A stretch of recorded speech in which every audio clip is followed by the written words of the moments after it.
സക്കീർ ഹുസൈൻ, ഉസ്താദ് സക്കീർ ഹുസൈൻ സംഗീത ലോകത്തെ വാദ്യ സംഗീത ലോകത്ത് വിസ്മയങ്ങൾ തീർത്ത ഉസ്താദ് സക്കീർ ഹുസൈൻ ഈ ലോകത്തോട് ഇവിടെ ചൊല്ലിയിരിക്കുന്നു. പാരമ്പര്യമായി ലഭിച്ച സംഗീതം, അതിന്റെ പാറ്റേണുകൾ മൂന്നാമത്തെ വയസ്സിൽ തന്നെ തിരിച്ചറിഞ്ഞ സക്കീർ ഹുസൈൻ മൂന്നാമത്തെ വയസ്സിൽ അദ്ദേഹം സംഗീത സ്വരങ്ങൾ ഉരുവിട്ടുകൊണ്ട് പിതാവിനോടൊപ്പം സംഗീത പരിപാടികളിൽ പങ്കെടുത്തുകൊണ്ട് അതിൻ്റെ പാറ്റേണുകൾ ശാസ്ത്രീയമായി തന്നെ ഉൾക്കൊണ്ടുകൊണ്ട് സംഗീത ലോകത്ത് തന്നെയാണ് തുടർന്ന് അദ്ദേഹം ജീവിച്ചത്. 7ാമത്തെ വയസ്സിൽ സ്കൂൾ കച്ചേരികളിൽ സംഗീത കച്ചേരി അവതരിപ്പിച്ചുകൊണ്ട് അദ്ദേഹം പൊതുരംഗത്ത് പൊതുവേദിയിൽ സന്നിഹിതരായിരുന്നു. അദ്ദേഹത്തിന്റെ പാരമ്പര്യമായി ലഭിച്ച അദ്ദേഹത്തിന്റെ പിതാവ് ഉസ്താദ്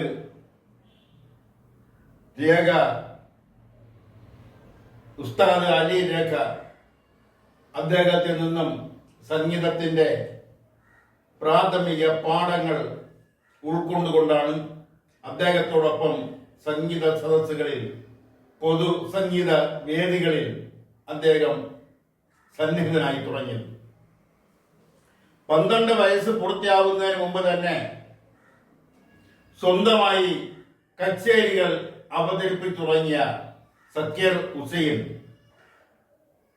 19ാമത്തെ വയസ്സിൽ അത്ഭുതങ്ങൾ സൃഷ്ടിച്ചുകൊണ്ട് ന്യൂയോർക്കിൽ സംഗീത സാമ്രാട്ടായ സംഗീത ലോകത്തെ മഹാരാജാവായ രവിശങ്കറിന് പകരം ന്യൂയോർക്കിൽ സംഗീതം അവതരിപ്പിച്ചതോടെയാണ് അദ്ദേഹം അന്തർദേശീയ രംഗത്ത് ശ്രദ്ധേയനായത്. ആ 19കാരന്റെ സംഗീത വിസ്മയം ലോകം ആശ്ചര്യത്തോടെയാണ് നോക്കിക്കണ്ടത്. അന്ന്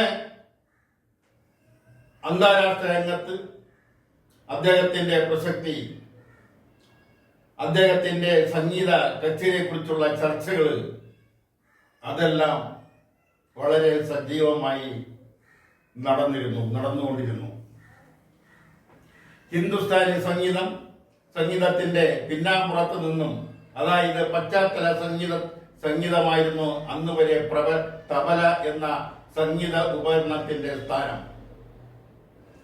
ഒരു സംഗീത പരിപാടിയിൽ, അത് ഏത് സംഗീത പരിപാടിയിലായാലും സംഗീത കച്ചേരിയിലായാലും അതുപോലുള്ള ഗാനമേളയിലായാലും കഥാപ്രസംഗത്തിലായാലും നൃത്യങ്ങൾ അവതരിപ്പിക്കുന്നതിന്റെ പശ്ചാത്തല സംഗീതമൊരുക്കുന്ന കാര്യത്തിലായാലും തബലയുടെ സ്ഥാനം പിന്നിലായിരുന്നു. ആ പിന്നിലായിരുന്ന തബല എന്ന സംഗീത ഉപകരണത്തെ മുൻ നിരയിലേക്ക് കൊണ്ടുവന്നത് ഉസ്താദ് സക്കീർ ഹുസൈനാണ്. അദ്ദേഹത്തിന്റെ വിരൽത്തുമ്പുകളിൽ തബലകളിൽ സംഗീത സ്വരങ്ങൾ ഉയരാൻ തുടങ്ങി. അദ്ദേഹത്തിന്റെ വിരലുകൾ തീർത്ത വിസ്മയങ്ങൾ, സംഗീത ലോകത്തെ വിസ്മയങ്ങൾ അന്താരാഷ്ട്ര സംഗീത ലോകത്ത് വിസ്മയം കൊള്ളിച്ചു. അദ്ദേഹം തബല ഏത് സംഗീതോപകരണത്തിന്റെ മേളയുമായി യോജിച്ചു പോകുമെന്ന് തെളിയിച്ചതും സക്കീർ ഹുസൈനാണ്. മലയാള സിനിമയിൽ ഷാജി എൻ കരുണിന്റെ വാനപ്രസ്ഥം എന്ന സിനിമയിലെ സംഗീതമൊരുക്കിയത് സക്കീർ ഹുസൈനാണ്. അവിടെ പക്കമേള കഥകളിയെ മുഖ്യ കഥയാക്കിക്കൊണ്ട് അവതരിപ്പിച്ച വാനപ്രസ്ഥം എന്ന സിനിമയിലെ ചെണ്ട മേളത്തോടൊപ്പം പക്ക മേളത്തോടൊപ്പം തബലയുടെ സംഗീത സ്വരത്തെയും സംയോജിപ്പിച്ചുകൊണ്ട് ഒരു പുതിയ സംഗീത അന്തരീക്ഷം, ഒരു പുതിയ സംഗീത വിസ്മയം അദ്ദേഹം തീർത്തു. മട്ടന്നൂർ കുട്ടിക്കൃഷ്ണമാരോടൊപ്പം അദ്ദേഹത്തിന്റെ ചെണ്ടയുടെ സംഗീത സ്വരത്തോടൊപ്പം ചെണ്ടമേളയോടൊപ്പം തബലയുടെ സ്വരവും സംഗീത സ്വരവും സംയോജിപ്പിച്ചുകൊണ്ട് അദ്ദേഹം തീർത്ത സംഗീത സ്വരം ആരെയും ആശ്ചര്യപ്പെടുത്തുന്നതായിരുന്നു. അദ്ദേഹത്തെ തേടി നിരവധി പുരസ്കാരങ്ങൾ വന്നിട്ടുണ്ട്. അതിൽ എടുത്തു പറയേണ്ടത് ഇന്ത്യ ഗവൺമെന്റിന്റെ പത്മശ്രീയും പത്മഭൂഷണും അദ്ദേഹത്തെ തേടി വന്നു. പത്മശ്രീയും പത്മഭൂഷണും അദ്ദേഹത്തെ നൽകിക്കൊണ്ട് ഇന്ത്യ സർക്കാർ അദ്ദേഹത്തെ ആദരിച്ചു.